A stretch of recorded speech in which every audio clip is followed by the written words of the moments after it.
I would like to begin this morning. I was up very early shuffling notes, reshuffling and reshuffling. And I thought that the best way, the name of my new book is called A Return to Ordinary. And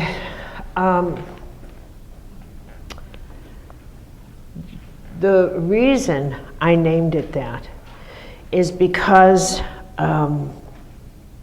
one of the crises of our time is that we have become a society, if not a global society, that holds the idea of being ordinary in contempt.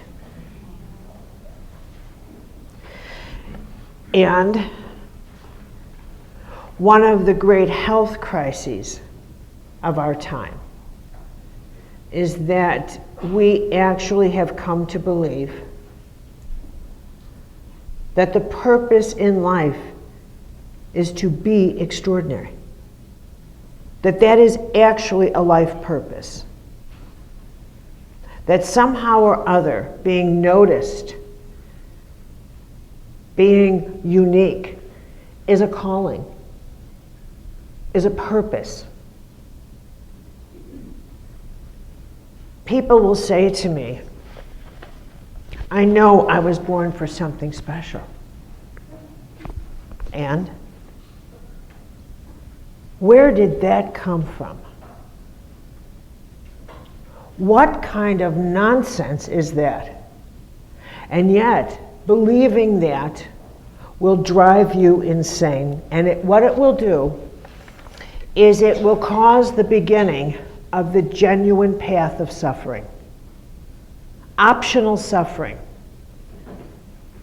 Genuine optional suffering. And it will begin the path of you cursing your life, looking for, where am I special?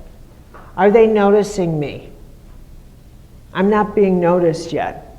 I know God has something in mind, and it will start a narrative in your head of interpreting everything through the lens of, is this a sign that I'm special? Where's my specialness? Where's my highest potential? I'm not sure this is my highest potential. It will become the seeds through which you destroy every one of your relationships. I'm not being recognized for being special in this relationship. My specialness is not being acknowledged. And so I'll get to that in a moment, more deeply, and that's the curse of the inner self, which is in fact a curse, instead of the blessing that it should have been, but could be, will be, after I kick it in the boot. But I would like, the return to ordinary is about getting back to our fundamental design with all of these choices that have caused us to morph away from the path we should have been on, that we started somehow or other. But the search and the choice to be extraordinary, to be extra than ordinary, morphed us. And it took us exactly in the wrong direction. Instead of the search for truth, it became about our personal truth. I need to tell you, I need to speak my truth instead of to tell the truth. A very significant difference. A very significant difference. So I'm gonna, if you don't mind, I would like to just give the thread of how I arrived at this, because it has to do with the way in which we think, the way in which we see things, and how that way has to kind of get, how it got deconstructed in my own perception of things, and how I kind of arrived at the sacredness of the ordinary and the toxicity of the extraordinary. When I started as a medical intuitive, which was years ago. Wow. Do you know how strange it is for me to see someone say, "I followed your work for 25 years." What? I haven't been around that long, you little, get out of here. But anyway, so when I started as a medical intuitive, the significance of doing something you never heard of. So you didn't have that myth, I'm following something extraordinary. In my case, what I learned from that part of my life is that I really did want to do something extraordinary. I wanted to be a great fiction author, and I sometimes joke about that, but I wasn't joking. And the thing is, I have no talent. The blessing in that is that all my fantasies went into something I have no talent for, and I had no ambition to be something I have a genius for. Now, the blessing in that is that I had there was no sense of, am I the best? Am I the competition? Da, da, da, da. There was nothing. Number two is, there was nobody else doing it. I recently had dinner with somebody, some young whippersnapper, who's on his way into this field. And there I am sitting across from him, looking at his phone, and I was like, if you're having dinner with me, or are you having dinner with your phone? I'm going to give you 1 second to make that choice. Okay, so the phone went away. And that was smart. Okay? But as we head into this discussion here, I said to, he said, how did you become good at what you do? And I want to just hit a pause button here and say, I don't normally talk about myself. This isn't about you learning about me. I need to be very clear about that. My intent here is to share what struck me in my own journey as my moments of awe through my own life. And tragically, I have to tell my own life to get there. But these were my aha moments that have led me to where I believe is my most significant time. So I need to be, how do I say, clear about that. I don't want to say, and then this. Are we on the same page here? So I tell you this with my shoes off on sacred ground. So as I was talking to him, he said, how did you become good at what you do?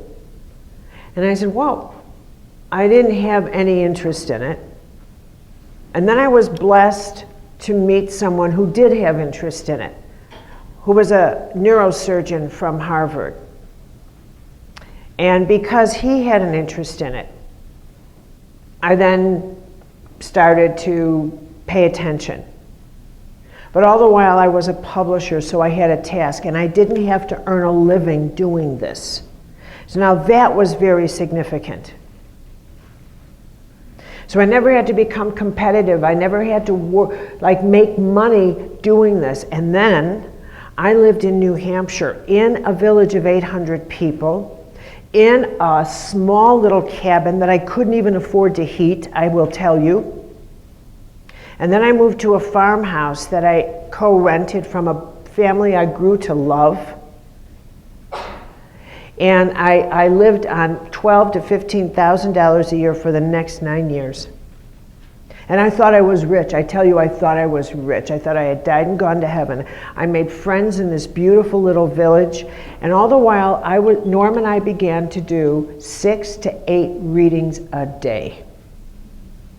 My life was quiet. I did not have a television. I didn't have any technology. And thank you, God, the computer and Google and the internet had yet to be created. And I told him this. I said, I did not plug myself in this obsession to myself. You plug yourself into yourself the moment you get up in the morning, and you can't unplug. You are addicted to yourself, and I never was. I never was. And you are. You can't, and you're addicted to what is everybody else doing, and are they thinking of me? You're addicted to that. I said, I'm not an addict to that. And it never occurred to me. I became intrigued by what was going on in other people. Other people became my focus, not me. So from the get-go, my focus was you.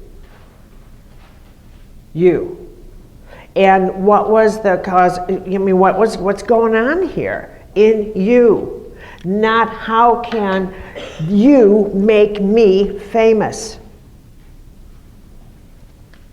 It never occurred to me to become famous. And I said to him, that's all that's occurring to you.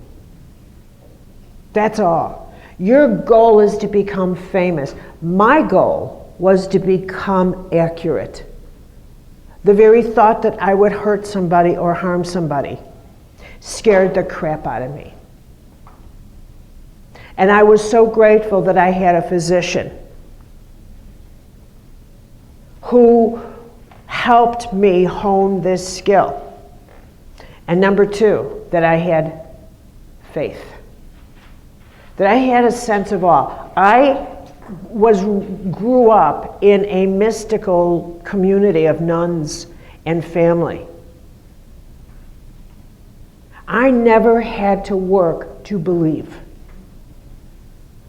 And my personal spiritual life was so mystical from the get-go that I used to, when people would say, did you think there was something weird? So how many times somebody would say to me, I thought something was weird with me or strange. You know, I thought, wow, because I thought I was intuitive, and I thought, you'll never be any good at this. You will never, ever be any good. Ever. Go peel potatoes. In the language of Teresa of Avila, you will never be good, ever. You'll never be accurate. You'll never go do something of service that has nothing to do with training your intuitive system, the world behind your eye, because you have no idea what comes naturally to you. And you pay attention to what I just said right now. That's your first jewel. You have no idea what comes naturally. Clarity of soul comes naturally. It is not unnatural. You should not be surprised when you see clearly. How can that surprise you? That it surprises you is something you should shake yourself like a rag doll. It never surprised me. How could that? I used to wonder when I was young, how do you get through life not seeing clearly? How can you possibly make it through a day not hearing your angel? And then when I got older and I saw these people making things up, talking on stage, thinking that they could just call an angel to be a performer, I thought, you blasphemous fools. And you have all these people paying money, throwing money at them.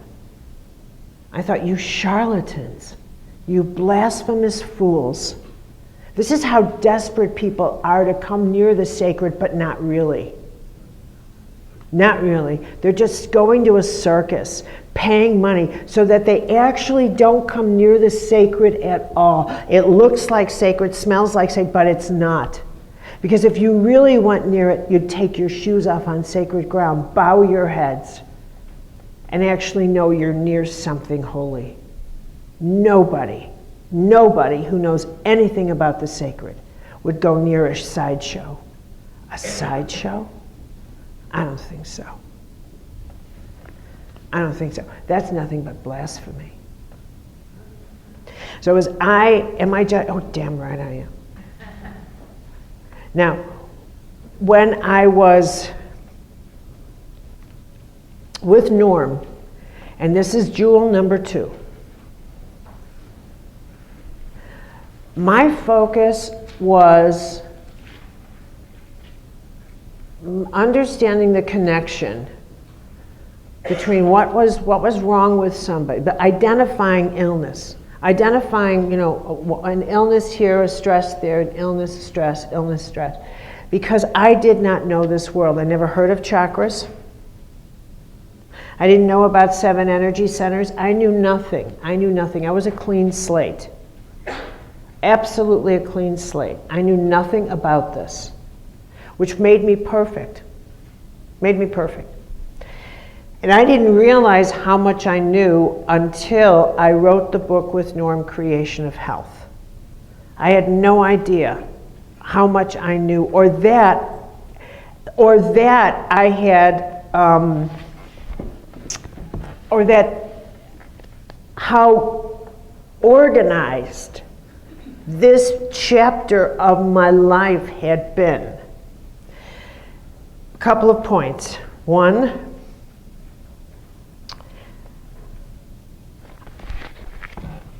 maybe this would help me more than you, but maybe I need this to help teach.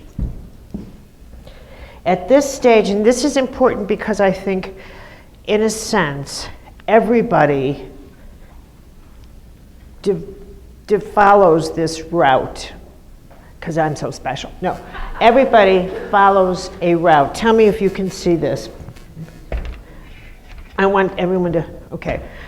I draw the chakras like this, but it helps as a map of 8, 9, 10. Okay, it helps as a map of how energy and matter follow a map. We follow a map. We cannot not follow the map. It's the law. Here's a mystical law. We follow the map of creation. Grace moves into energy, moves into matter. Matter shifts to energy, returns to grace. This is the map. This is the map. This is the map of how you communicate. You meet somebody in the first chakra. This is the first chakra where we are right now. The physical, where we see each other. This is our tribe. This is us in the room. Even when you meet somebody, you're going to follow this map. And if they fall out of sequence, you will not trust them. Because there's timing to this, a built-in timing. You meet someone in the first chakra, that's this room. There's a first chakra conversation that's archetypal. Where are you from? What tribe do you cometh from? The Chicago tribe. And you?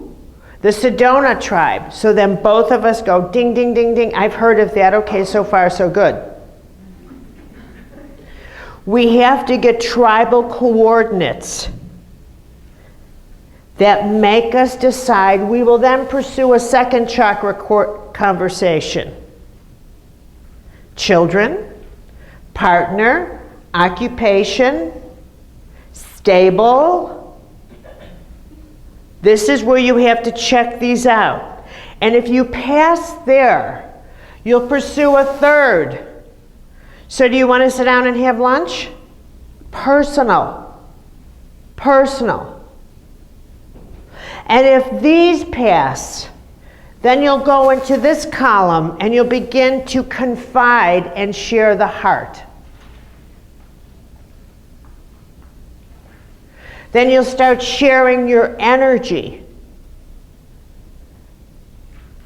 And you start the bonding. Now, if someone goes faster, where are you from? Oh, I'm from Chicago tribe. Oh, I'm from Sedona. Can I tell you all about my heart? What? I am so out of here. This is online dating.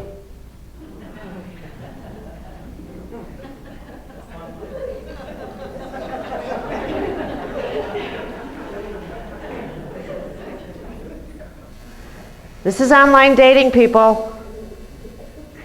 Let me just fill out the paperwork and go to online date. Take the time out of intimacy. I'll get to that. Now, during my years with Norm, I'm still with Norm. Norm and I will always be together. But during my early years in the early 80s, when I was first doing my first stage of medical intuition, I was learning this part of it right here, which was the basics of the human energy system. This world had not opened up to me. That's very important. This world was just opening up to me. First, second, and third. Really, not this world much. That had yet to open up. I was getting these coordinates, which basically were what these that we had 7 energy centers, and that here's the operative word, stress participated in us becoming ill. And that there were patterns to stress, and that specific patterns of stress did indeed influence areas of the body that became sick. Yes, indeed, that is true. Now, I at this time did not involve spiritual thinking. The body, mind, spirit template had been introduced into our thinking, as had a second perception that never existed before in the collective unconscious. And this is important to understand. These two never existed before. They're indications of the evolution of us. The other was we create our own reality. So now we have 2 significant perceptions that are major league that had never, ever, ever existed in the human thought form system. And these were shifting the way we thought about ourselves and our own sense of empowerment. So this is a big deal to understand.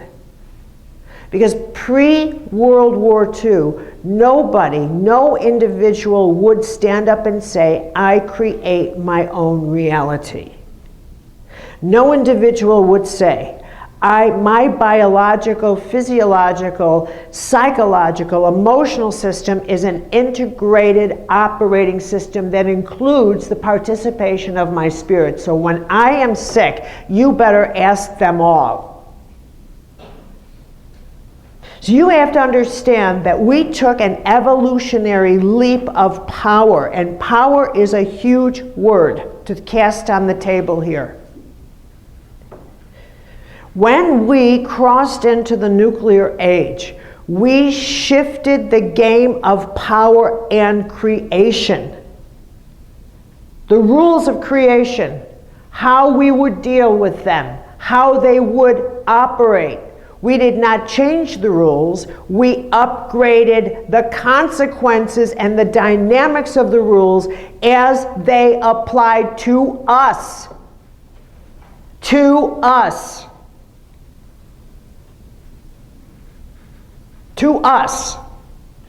Our consciousness about how the game works here was being stripped of a naivete that existed prior to the nuclear age and upgraded to a much more sophisticated quantum level of how creation works, and therefore how our choices work. What it means to make micro and macro choices. Are you following me here? So that this first level that I was learning, in this world, we operate on the idea that for every one problem, there is one cause and one solution. This is a consciousness model. This is how we work. So in this world, when I was first doing readings, the idea that we create CR, reality, had been born, and it hit people like this wonderful, wow, I am so empowered. And I remember going to workshops where people would say, I know I created this cancer, and I know I can create it out. And people would go, yay! And I remember thinking, what? But hey, I was a apprentice at this point. So I was all about learning.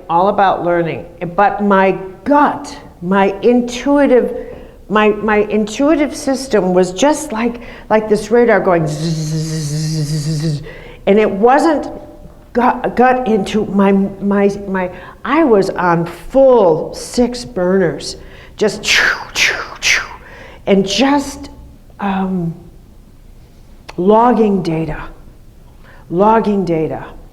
And I have always been an odd duck. In many, many ways, I'm an odd duck. And I've always tried to get out of being an odd duck. I'm inherently impersonal. And it's a strange thing to say, and I can't explain what I mean, except to say I've always been detached. I'm incredibly unsentimental, very detached, I'm just detached by my wiring. So it's not uncaring. I'm not uncaring. I'm deeply caring because I'm detached. I'm kind of like a natural born Buddhist with a Catholic soul. and a Jewish proclivity in my head because of the wisdom of the scripture. So I'm kind of wired like that.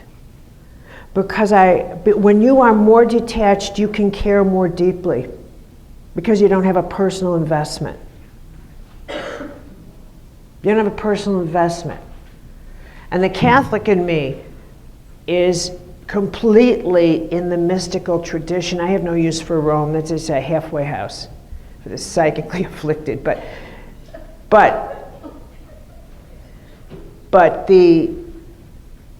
I was just born wired in a way that makes me absolutely fascinated with the way the system works. And no attachment to wanting it to work a certain way for my system. And that is a third jewel. Get out of wanting it to work a certain way for you. For you. Whether it's justice, whether it's your religion, as soon as you put a my or your in front of it, you've lost the game.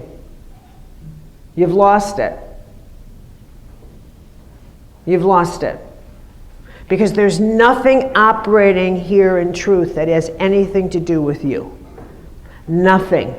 The moment you think it's all about you, you've lost it. Including grounds for miracles. Nothing here is about you. Get it straight. Nothing, and nothing ever will be. Humble up. Humble up is the name of your spiritual creed. What's your creed? Humble up. You're returning to ordinary. Humble up. That's it. The first shall be last. No kidding. Okay, now, in this world, we look for one, there must be one for one for one. Well, there isn't. There isn't. There are numerous reasons why things happen as they do. And some of the reasons, as I have discovered when we get over here, come from lives yet to be lived. Ooh, let's go. No. You stay you stay with me right here. Because in this world, in your blood and in your bones, you want to know one reason for one. And that is so strongly ingrained because that's the way reason works. This is why I no longer do readings. Because there's nothing I can tell anybody that is actually accurate anymore if they come from this world. So I took myself off the playing field. Because everything here, just give me one reason, just give me the reason. There's no such thing. In this world, as you'll see, you are, the higher consciousness you go, the more you have to detach from the world in which you reason through time and space. And you have to begin to reason through all things are simultaneous and a hologram. And that takes a phenomenal leap of consciousness when you adapt what I would call quantum or mystical consciousness as your ordinary state of mind. So now ordinary, in the natural way of divine paradox, becomes the most extraordinary state of consciousness because it is full-on cosmic mystical. Pause button. Question? Am I going too fast? Okay. Now, after 6 years, Norm and I sort of charted away, and then I wrote Creation of Health, in which, I said, well, okay, so it seems like these stresses had to do with lower back pain, which are, by the way, still accurate. Now, there's a difference between the word accurate and truth. So mind, I'm going to do a lecture on the power of words. Every word you use is an act of profound creation back here. The stresses that I describe are absolutely accurate, but they're not truth, meaning it's not the whole story, it never will be. So your lower back does filter into stresses related to financial matters, to survival. It most certainly does. Sciatica. Absolutely. Pancreatic. The pancreas is absolutely involved in issues related to responsibility in the extreme. Absolutely. But you have to go deeper than that because you are more complex than that. You can't reduce anything to just that. And that's when I was doing these readings, I was in the mindset that itself was flawed. I had assumed that everybody wanted to heal, that everybody wanted to be fully healthy, that I myself was in a flawed, naive mindset. And I also was not dealing from the mindset that had anything to do with the higher operating principles of the universe. So I need to put all of that in perspective, because if I do readings now, I position you in a hologram. My perspective is so intensely cosmic that the data I get is, all right, how this shifted. And for me, something shifts in an instant, and I'm sure these happen to everybody, where the light goes on just like that. Now, all of you have those light goes on moments, don't you? And look at the metaphor that we use. The light goes on.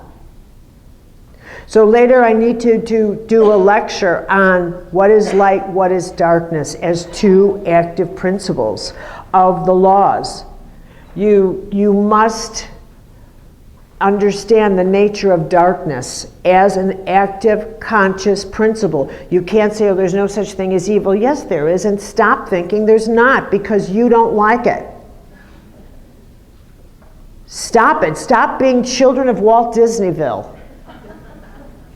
It's obnoxious the way people are about that. You're damn right there's evil. Now,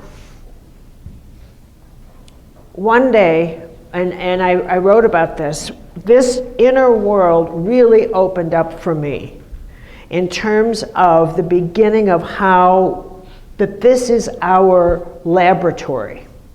This is our world of lead, where things solidified. This is our world of really our five senses.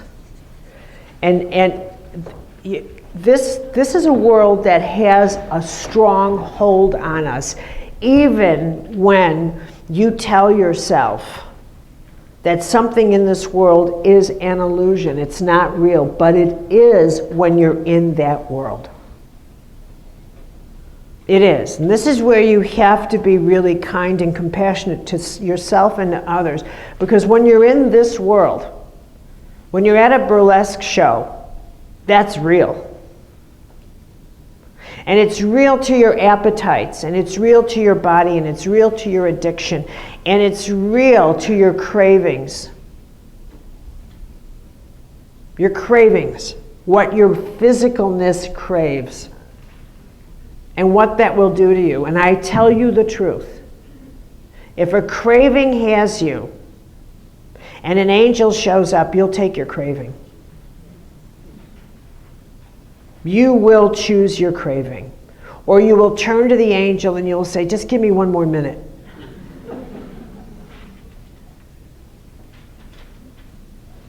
So when you think about prayer and you think about why is this miracle not happening? You don't check your faith in God. Go check your cravings.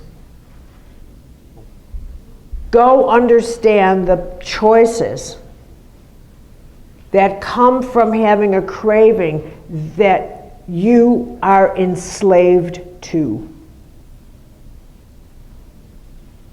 That you have to liberate the slave in you because it's stronger. This is the God you serve.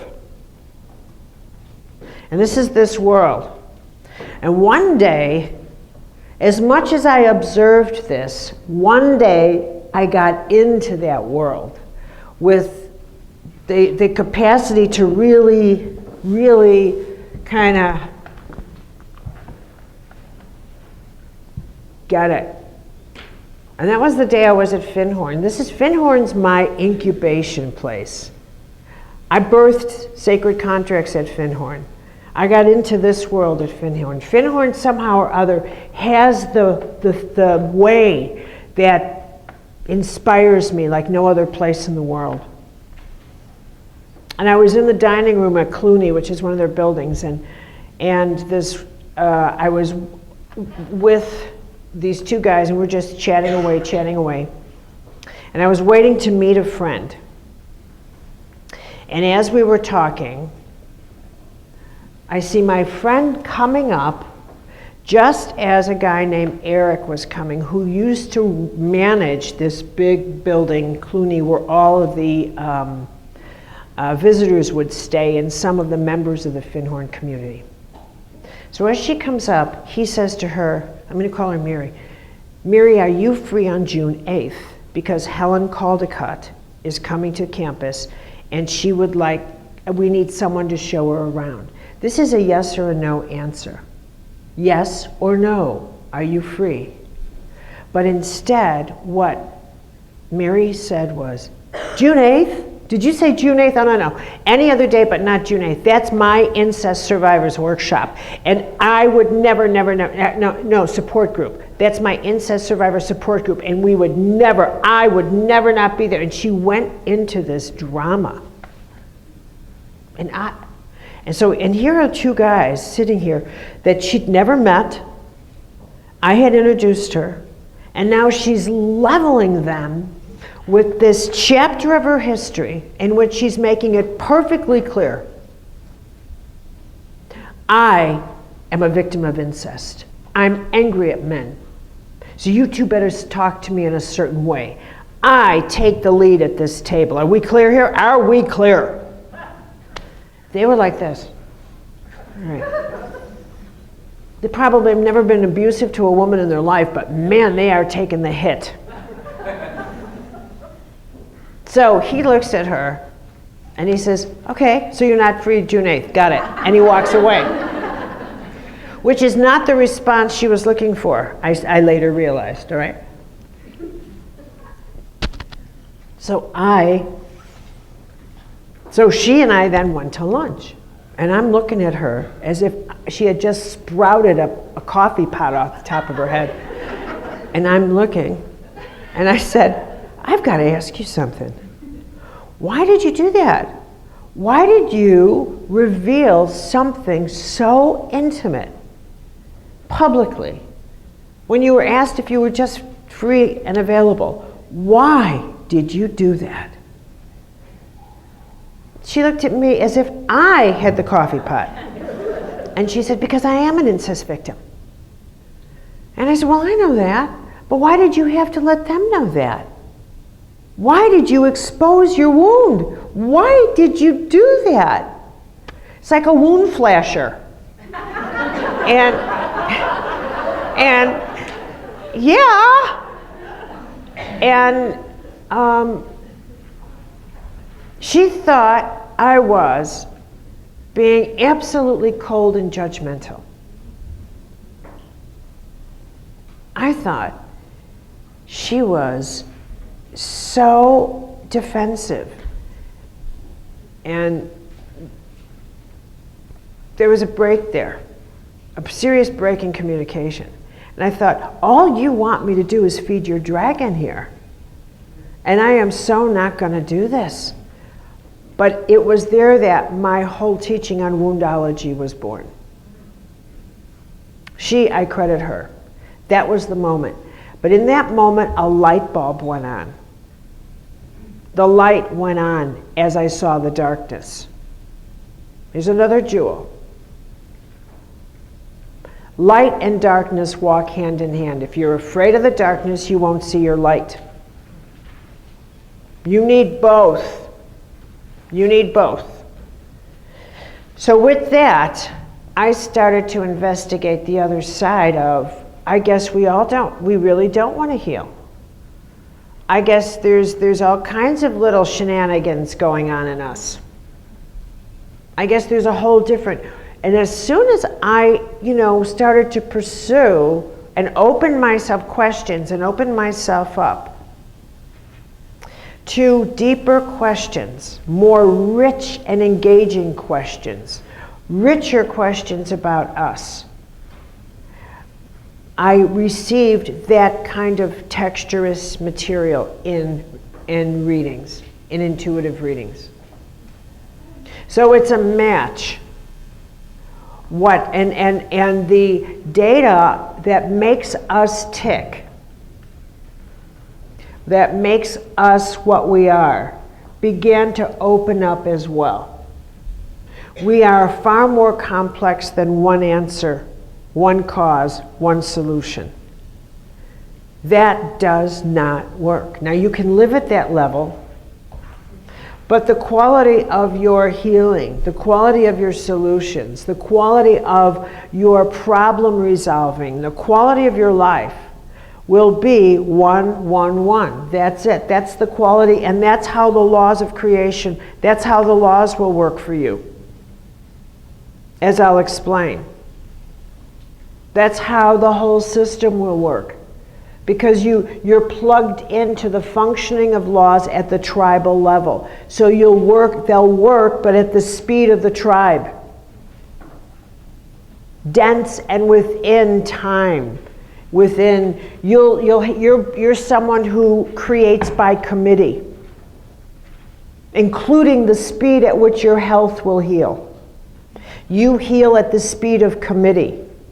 So if you're somebody who will have to take medicine in a jar and it says, take this, you'll be sick for 6 weeks, and so you shall. because you operate at the speed of committee. And if it says there's a likelihood, there's a 50-60% chance that this will return, that's what you'll live at. And there's a real good chance you'll be part of the return, because you don't have enough energy to get into the individualness required to outrun the speed of the tribe. Are you with me here? And the types of choices that need to be made. Now, having said that, there's also the dynamics of the third column, which is sometimes it's time to go. None of us is getting off the planet alive. We are living in bodies designed to self-destruct. So we can only do the best we can or not. But in any case, we will all eventually pop out. So we have minimal control, but the control we have can be maximized by how well you understand the consequences of the choices that you're making. So we are we have an impact on the quality of our life, the quality of our body, the quality of our health, the quality of what?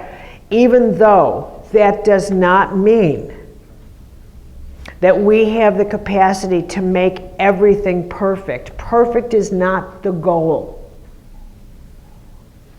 Balance in all things, no matter what's happening, whether we're in a storm. If you're in a storm, you want to be a balanced driver.